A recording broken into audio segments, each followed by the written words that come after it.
हाँ तो बच्चों, स्टार्ट करते हैं 12th क्लास की केमिस्ट्री का पहला चैप्टर सॉलिड स्टेट। एनसीईआरटी ने ये कुछ करेक्टरिस्टिक्स लिखी हैं सॉलिड की, बेसिक सी करेक्टरिस्टिक्स हैं वो देखो। They have definite mass, volume, shape, हम जानते हैं। इंटरमोलिकुलर डिस्टेंस जो होता है वो बहुत कम होता है, इंटरमोलिकुलर फोर्स जो होती है वो बहुत ज़्यादा होती है सॉलिड्स में। देयर कंस्टिट्यूएंट पार्टिकल्स यानी कि atom, molecules, ions have fixed position and can only oscillate about their mean position, और वो सिर्फ ऑसिलेट करते हैं अपनी मीन पोजीशन के, जैसे मान लो ये मीन पोजीशन है तो ऐसे ऑसिलेट करते हैं, ठीक है, to and fro. They are incompressible and rigid, ये कंप्रेस नहीं होते और ये रिजिड होते हैं, ठीक। तो ये तो बात थी सॉलिड स्टेट की। अब वो कहता है सॉलिड स्टेट, इस चैप्टर में ना हम मेन स्ट्रक्चर के बारे में बात करेंगे सॉलिड के, ठीक है। तो सॉलिड स्टेट को स्ट्रक्चर के बिहाफ पे दो कैटेगरी में डाला, एक क्रिस्टलाइन, एक अमॉर्फस। क्रिस्टलाइन मतलब जिनकी फिक्स्ड शेप होती है, जिनका sharp melting point, boiling point होता है, जो लॉन्ग रेंज ऑर्डर दिखाते हैं, ठीक है। और एक लैटिस एंथैल्पी का भी कंसेप्ट आएगा, वो देखेंगे अभी हम। अमॉर्फस वो जिनकी शेप वेरी करती है, छोटा बड़ा ऐसे कई सारे मॉलिक्यूल्स होते हैं। Sharp melting point, boiling point नहीं होता, वेरिएबल मेल्टिंग पॉइंट और बॉइलिंग पॉइंट होता है। शॉर्ट रेंज ऑर्डर होता है इनका, ठीक है। सबसे पहले मैं यही समझूंगा कि ये लॉन्ग रेंज ऑर्डर और शॉर्ट रेंज ऑर्डर क्या होता है। मान लो ये एलिमेंट्स हैं क्रिस्टलाइन के, एक रो में लगे, तो एक लंबी लाइन लगी होगी, वो भी एक डेफिनेट अरेंजमेंट के साथ, तो ये बनेगा आपका लॉन्ग रेंज ऑर्डर, ठीक है। जैसे बच्चे खड़े होते हैं असेंबली में, और ये शॉर्ट रेंज ऑर्डर है यानी कि अमॉर्फस। इसका एग्जांपल क्या लें, जैसे बच्चे घूम रहे हैं रिसर्च में, ठीक है, और बहुत सारे बच्चे या छोटे छोटे ग्रुप बनाकर बहुत सारे बच्चे ऐसे बैठे हैं।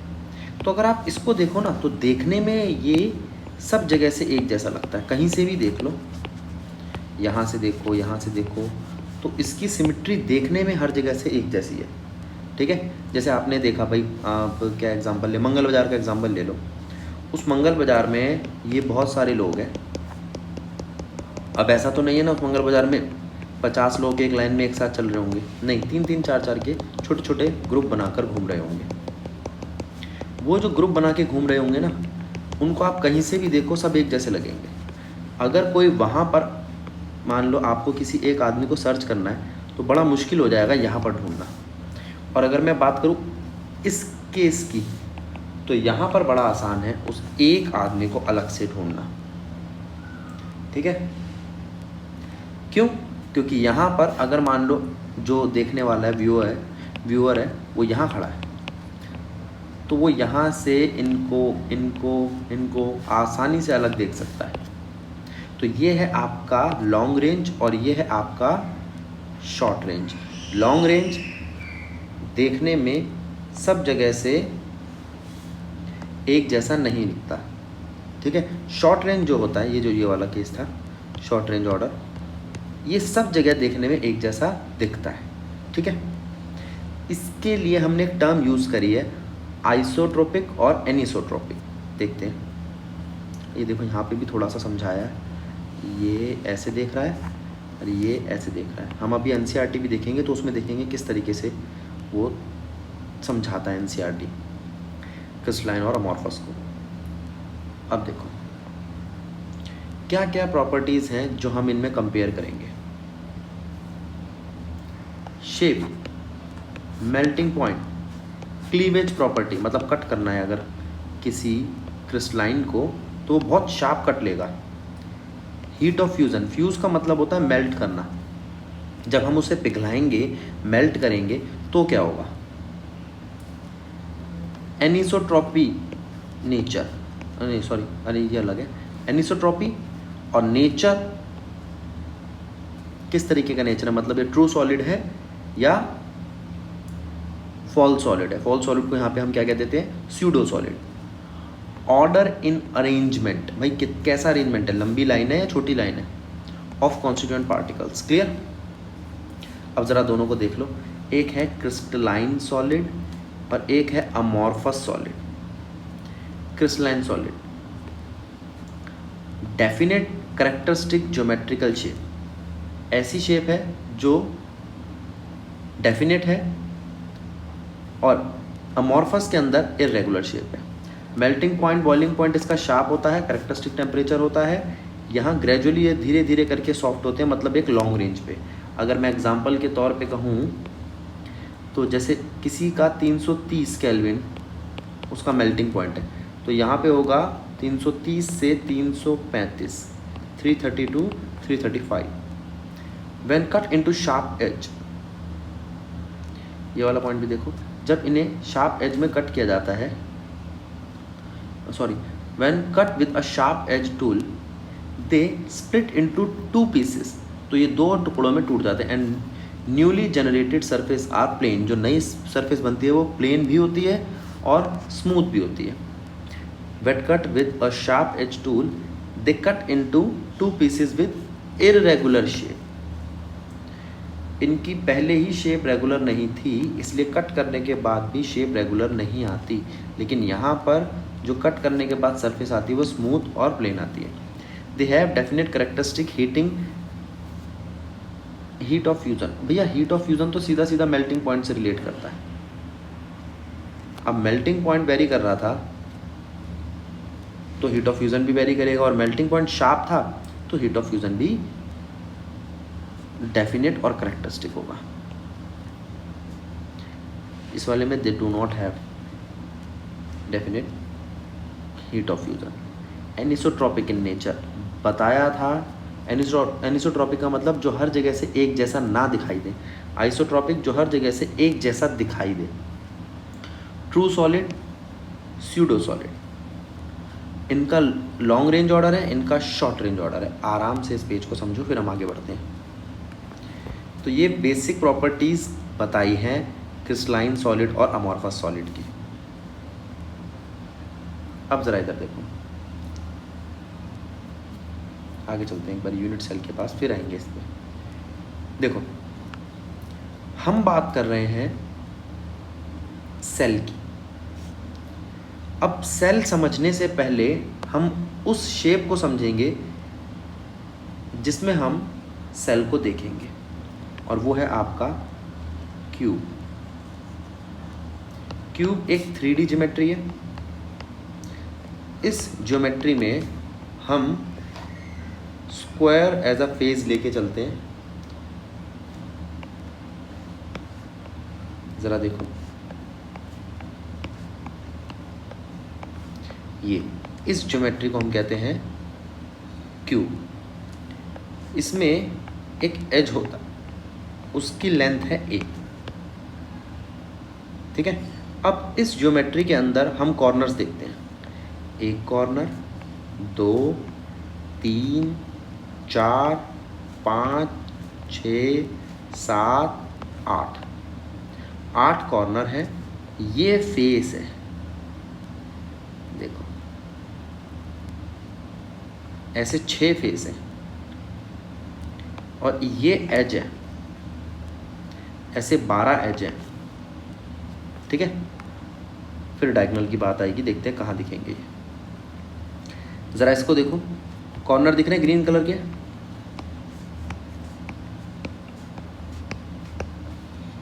फिर ये वाइट कलर के एज दिख रहे हैं, 1, 2, 3, 4, 4 ऊपर, 4 नीचे और 4 पिलर,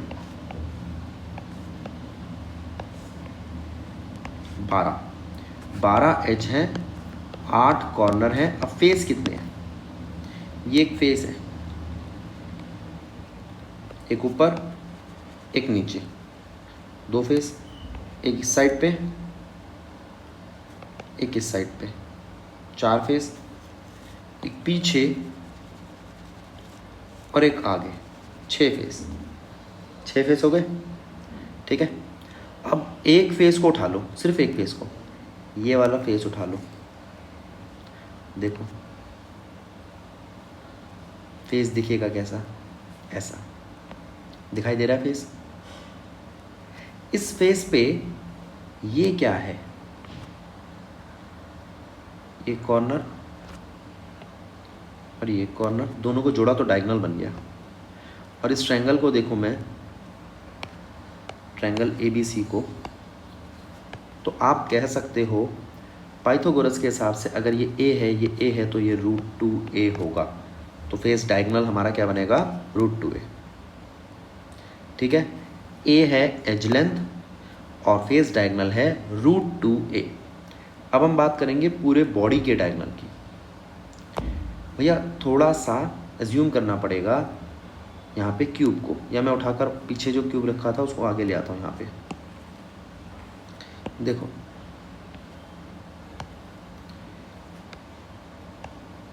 बाद में हटा देंगे इसको।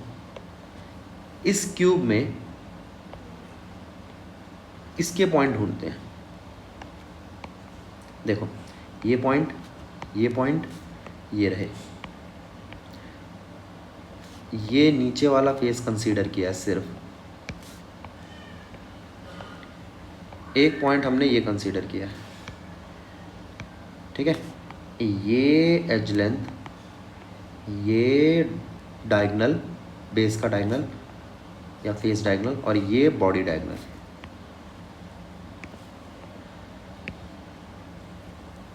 ठीक, ये आपका A है, ये आपका √2a है जो नीचे का है, और ये आपका √3a है जो पूरी बॉडी का है। कैसे बना, वही पाइथागोरस थ्योरम लगा के। फिर हमने ABC ट्रायंगल लिया, देखो AB का स्क्वायर BC का स्क्वायर प्लस AC का स्क्वायर दिखाई दे रहा है, जोड़ दिया, खत्म कहानी। ठीक, आगे चलो। बेसिक क्यूब समझ में आ गया। अब इस क्यूब में क्या क्या चीज़ें हो सकती हैं। 8 कॉर्नर बता चुका हूँ मैं आपको, 6 फेस, 12 एज, 12 होंगे इसमें फेस डायगोनल, हर एक फेस पे 2, हर एक फेस पे 2 और 6 से मल्टीप्लाई कर दो। 4 होंगे बॉडी डायगोनल। देखो कैसे, मान लो ये आपके रूम की सामने वाली दीवार है और ये आपके रूम की पीछे वाली दीवार है। ठीक, इसका जो ऊपर वाला हिस्सा होगा इसके नीचे वाले हिस्से से मिलेगा, इसका ऊपर वाला हिस्सा इसके नीचे वाले हिस्से से, इसका नीचे वाला हिस्सा इसके ऊपर वाले से, और इसका नीचे वाला हिस्सा इसके ऊपर वाले से। तो 4 डायगोनल बनेंगे, वो बॉडी डायगोनल होंगे। क्या होंगे ये बेटा, इसको रूम कंसीडर कर लेना, अपना कमरा, तो जल्दी समझ में आएगा। ठीक है, क्लियर। अब एक बार ये फिगर देखो किस किस तरीके से काट रखा है हमने। अच्छा, ये बता चुका हूँ मैं आपको यूनिट सेल क्या होता है, ये एक बार इसको रीड कर लेना।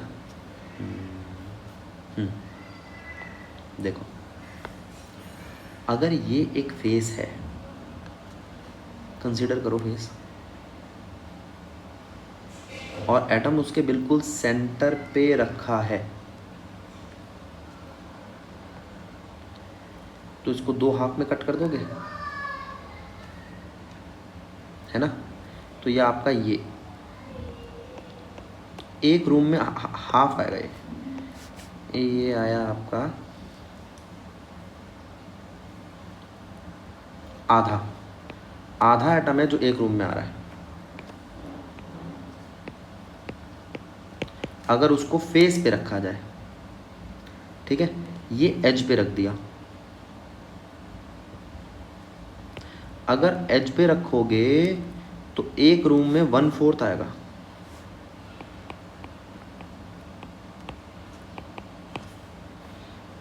ठीक है, और ये पूरा का पूरा सेंटर पे है किसी एटम, किसी क्यूब के, तो ये किसी रूम से शेयर नहीं हो रहा है, ये किसी रूम से शेयर नहीं हो रहा है, तो ये आएगा फुल 1 एटम। अब आप कहोगे इस रूम में ये एटम कितना बांटा जा रहा है, पूरा का पूरा। ये एटम कितने रूम से बांटा जा रहा है, 4 कमरों से बांटा जा रहा है। ठीक है, 1/4 इधर, 1/4 इधर, 1/4 इधर और 1/4 इधर। ये एटम कितने रूम से बांटा जा रहा है? Half half. ऐसे ही ये एटम कितने रूम से बांटा जा रहा है?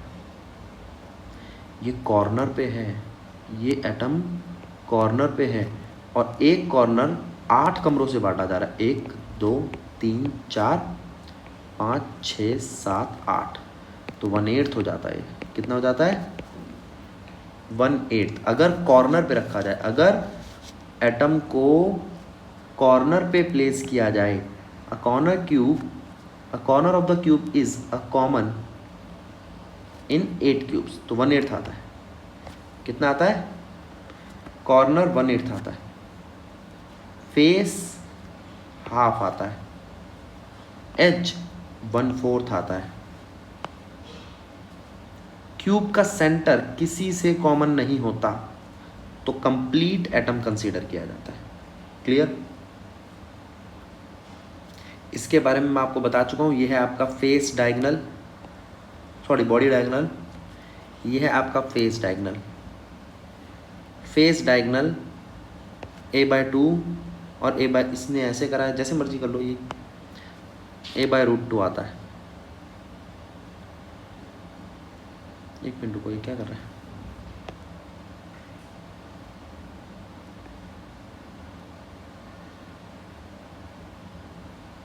ये बता रहा है 2 एडजेसेंट फेस के बीच में कितना डिस्टेंस है।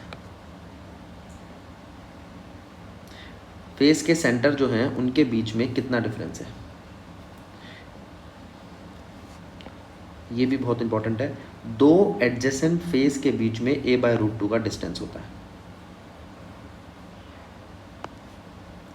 ठीक है, ये कहाँ लिखा है?